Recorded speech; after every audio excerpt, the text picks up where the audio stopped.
Richard, keep my wedding rings and tell Alex and Jacob how much I loved them, and that this is not their fault. I can't do this anymore. I love you. Please understand. I just can't do this anymore.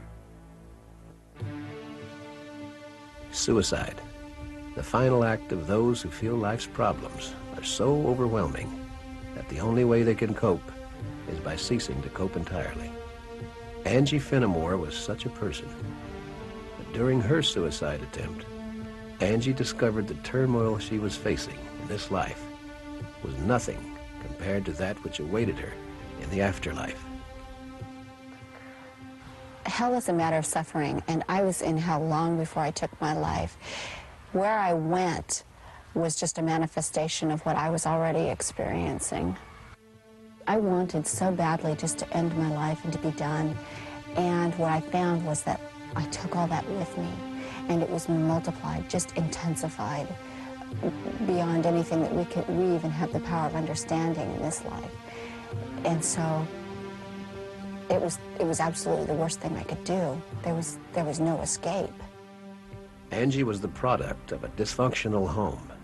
Her mother left early on, and Angie assumed the responsibility of taking care of her younger sister and her father, an alcoholic. The young girl carried out her new role as best she could, but the situation began to deteriorate, and eventually Angie became a victim of psychological abuse, sexual abuse, and was consumed with feelings of utter worthlessness. At 19, Angie attempted to neutralize her ongoing mental anguish by getting married and having children, but she soon realized that having a family of her own would not free her from her secret misery. I had fought depression for years and feelings of self-loathing that went along with how I'd been raised, and I felt like I was a horrible mother. I felt like I was dooming my children to a horrible existence, and I felt like I was actually going to be doing my family a favor by leaving them. Initially, Angie thought death would take her to a better place, an idea which had been confirmed by her stepmother. She had gone up to the corner of the room and seen her body when she had suffered a car accident.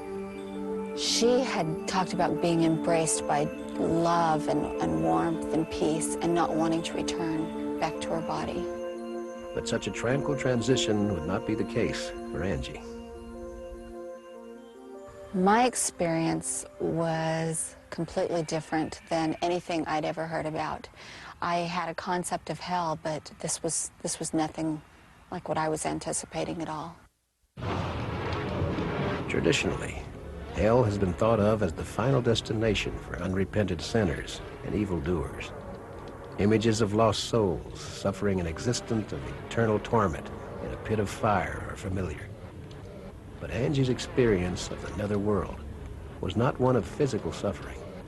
Instead, she found hell to be a place of unrelenting emotional distress. Angie's journey into the abyss began one cold January morning when, after failing to end her life by slashing her wrist, she took an overdose of pills and laid down on a couch to die. When I was dying, I could feel this tremendous energy encompass me, and I could feel my spirit and my body separating. And it was very powerful and far more real than anything I've experienced in this life. As her spirit left her body, Angie became aware of images racing toward her. What I saw was actually my very first memory, and that was of being born. And I saw my mother looking at me and cradling me, and then I went through every moment of my life just exactly as I had lived it, only I felt everybody's feelings. I felt it from everybody's perspective, and I had a completely renewed understanding of what my life had been like and what my parents had really been like and what they were trying to do. And I found it very interesting that my mother was was such a significant part of my life. I'd forgotten most of my memories with her because she had left when I was 9. And most importantly, I think I understood that she loved me. As Angie continued to look back on her life, she began to sense that she wasn't alone. I could feel a presence with me. I could feel a person with me. I knew he was male, and I knew he was viewing my life with me. Eventually, Angie's review of her life ended as it began, with her suicide. I went all the way to the point where I was lying there on the couch, and at that point I was surrounded by darkness.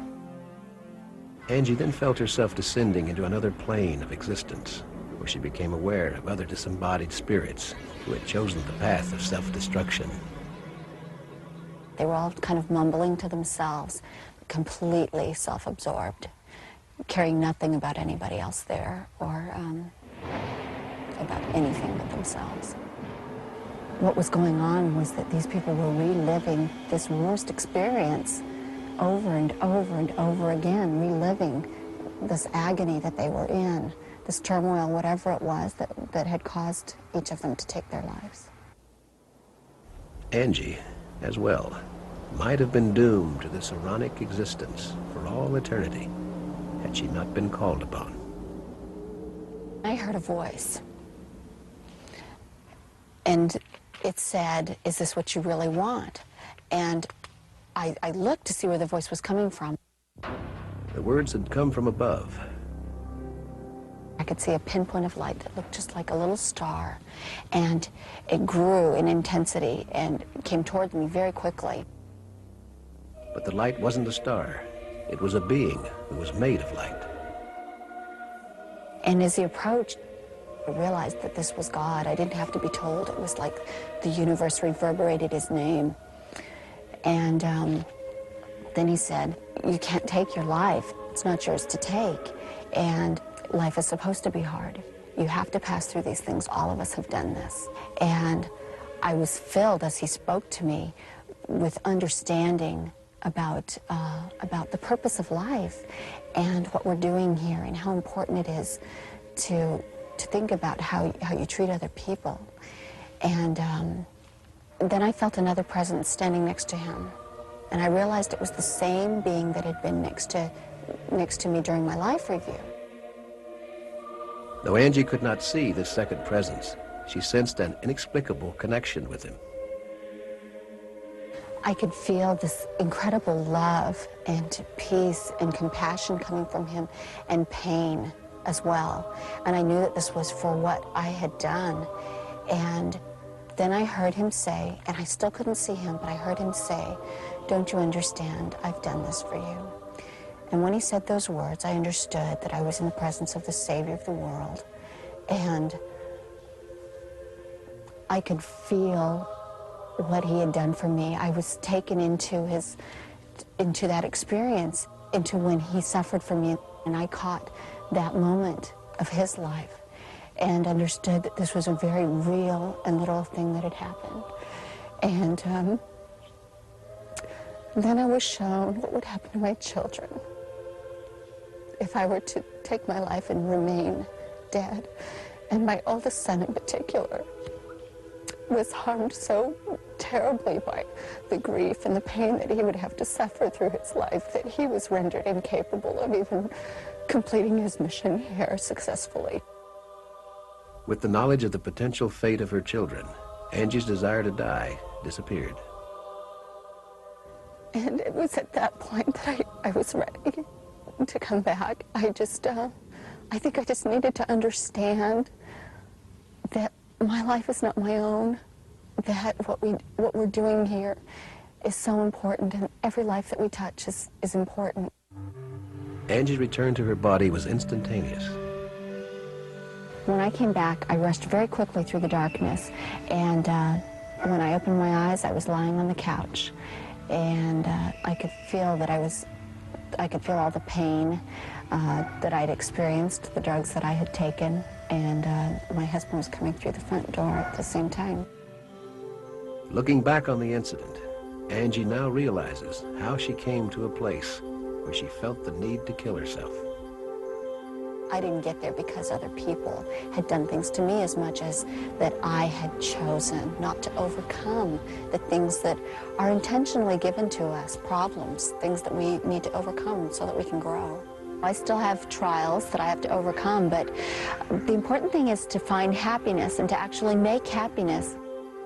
Recently, Angie gave birth to her third child, David, and the happiness which his presence has brought to her is clear. I've often wondered how come I was permitted to come back, and all I can really say about that is that I am filled with gratitude that I was. I don't know for sure. All I know is that I still had purpose here, and that I was important, especially to my children. In her book, Beyond the Darkness, Angie chronicles her most amazing journey and details the information she was given about a scheme to land us all in hell. One of the things that I was told is that there is a being of darkness, that he's very organized and that he has concourses of dark angels that assist him, and their main purpose is to thwart the plan of God, to direct those of us who are here in mortality to do harmful things.